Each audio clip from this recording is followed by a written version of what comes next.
Hello everybody, Disciple here with Overwatch Curios. Now I have some pretty exciting news for you guys today about some new maps that are coming out in 2017, and this isn't just a random theory or a leak on 4chan, this is instead a post on Reddit about some data mining of the game files that have not only the name for the Horizon Lunar Colony, which of course we know is on the PTR now, but also two more maps that are coming in 2017.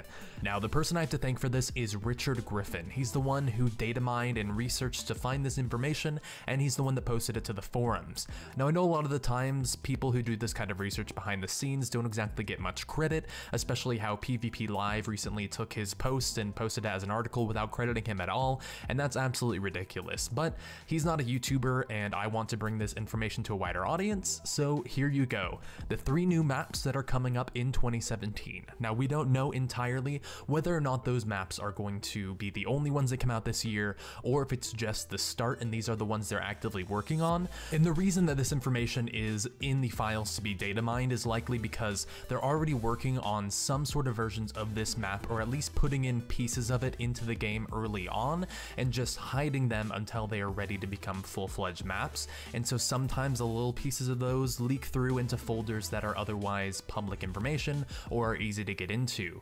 And so the first map that's coming out is going to be Horizon Lunar Colony. That's really no news to us, we already knew it, we've seen it on PTR, and I've already made a couple videos about it. But you can see that it is abbreviated HLC_CP, which stands for Horizon Lunar Colony Capture Point. Although the forward-facing name that Blizzard uses for these kinds of maps is Assault, it appears that the internal name is Capture Point, and we can tell that because the other names are going to have similar structures, and from there we can tell exactly what kind of map it's going to be. So the first map that is new to us is Manganui.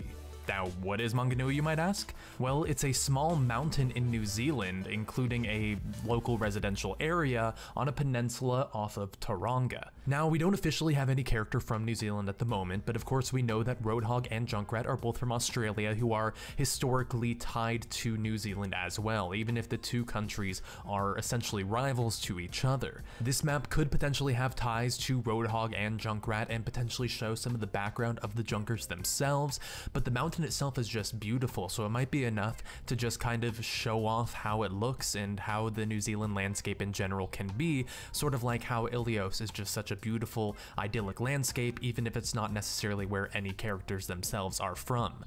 Now, I initially have one theory about this map that might be pretty immediately disprovable, but I at least want to share it with you guys because it was what first came to mind for me.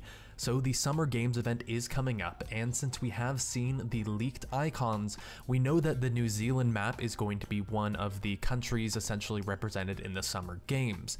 Now I was curious if these would both happen at the same time. We would get a New Zealand map and see New Zealand featured in the games, and from there on I wondered if potentially this new map was simply the new map where the Summer Games event would take place, similar to how we got the football stadium last year for the Lucio Ball event.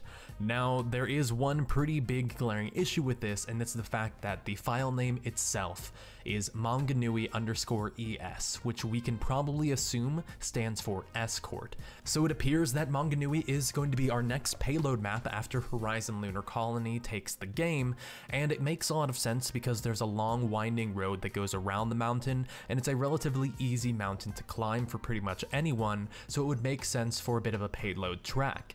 Now, the reason we'd be pushing a payload up it remains to be seen. It is an old volcano, so potentially we have the Junkers trying to push a bomb up it to try and set off this volcano, or maybe Overwatch has a tower or some other base on top of the mountain in the future and we're trying to get some essential part to it, or it could be something completely different. Now they always do try to put in a gimmick for pushing the payload, even though since the Doomfist is no longer the payload in Numbani, I'm not exactly sure what it is we're pushing to the museum in the end. There's still usually some sort of get up to have a reason to sit on this cart and push it all the way in. So I expect they're going to give us something interesting, and I'm really excited to see New Zealand, especially since we can kind of do a little bit of Lord of the Rings cosplay, and I expect to see some Legolas Hanzos up there. There's also just an entire world of New Zealand culture that we could get and experience in this map.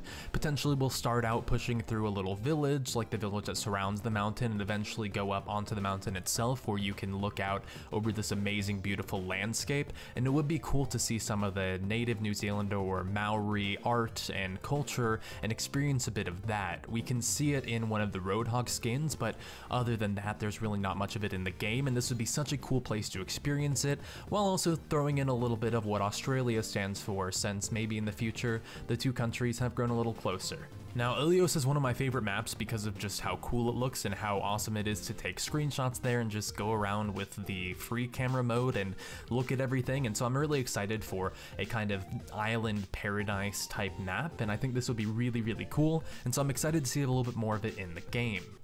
Now, we've got the next two maps coming out, Horizon Lunar Colony and Manganui, but what's the third map going to be coming out this year? Well, fortunately, thanks to the data mine information, we know that it's Utopia, a control map. Now, Utopia is the name of the city from India where Symmetra is from. Now, thanks to Symmetra's lore and backstory, we know a bit about Utopia and the Vishkar Corporation, and we know that Utopia was a city created by the hardlight technology that Symmetra uses, and it was used by the architects to create the city streets, the utilities, the houses, and everything pretty much instantly. And what could be really cool about this map is exploring the idea of if you could create a full structure, a full building just out of light, where would you go? How extreme could you go? There's really no limit. We typically see our current structures and buildings as low to the ground, spreading out wide, sometimes going very high, but it's all within the limits of our basic physics with the buildings. You can't go too high or else you'll topple over and crumble. But if you're building with light, potentially you can build it all straight up or build it all in some really cool and interesting and just fascinating structures, which I'm sure will be fun to explore. Now, the one thing that makes me a little hesitant about this map is the possibility that it's just another cool futuristic-like place. Now, I don't want to use the word utopia, but it kind of feels like that's what Oasis and Numbani kind of feel like, just, you know, the future. I would really like a very cool and radical idea expanding onto this really interesting world that we have. My biggest regret is that this map isn't actually going to be in Rio de Janeiro or in South America in general, since we know that there's this really interesting conflict between Symmetra and Lucio, between the Vishkar Corporation and the Freedom Fighters. We know that they're trying to mold the world in their image and make it perfect in their eyes, while people like Lucio are trying to fight for their individual rights and freedom and liberty, and they don't want to be assimilated into that giant kind of corporate structure. And seeing that kind of conflict would be awesome, but I really don't feel like that's going to happen if this takes place in India. Potentially there are some locals in India that had the same idea Lucio did, and maybe we'll see remnants of that conflict, but overall I think that we might see something else when it comes to this map. It's unfortunate that it's not going to be in Rio because we don't actually have any maps from South America. The closest that we have is Dorado, and while some people will say that's in South America, it's in Mexico.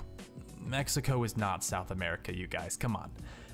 Regardless of what happens with the map though, I'm sure that we'll explore a lot of Symmetra's lore with the Vishkar Corporation, which is really exciting to me, especially since we had a chance to do that with Oasis, since Vishkar does have plans for Oasis, but we didn't really see a lot of lore come out of that map. Now, it was cool to have a map in the Middle East, and it's very possible that Oasis will be getting a little bit of love in the summer games, since Richard Griffin also data mined the spray of the Iraqi flag, which is likely where Oasis is located. Now, the other saving grace for this Utopia map could be the fact that since it is a control map, you really have a lot of liberty to have some pretty extreme differences between each point.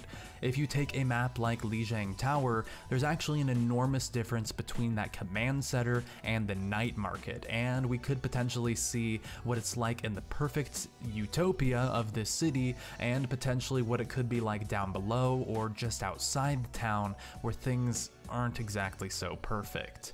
Anyway, I have a lot of huge expectations for the maps since Blizzard really put so much time and effort into creating them, and I've really loved pretty much everything that they've put into the game, besides D.Va. But I'm still super excited to see what Blizzard has in store for us with these maps. It's really cool that we get a little bit of a sneak peek into them, and once again, I'd love to thank the people who tirelessly work to data mine this information and give us little tiny snippets of whatever we can find. So Richard Griffin, you're an awesome dude for doing this, and I know that some people don't give you enough credit, so this is me here sucking your dick live on video. Anyway, to everyone who watched and everyone who's been a part of this channel, thank you so much. You're all seriously awesome, and I hope you have a wonderful day. Peace.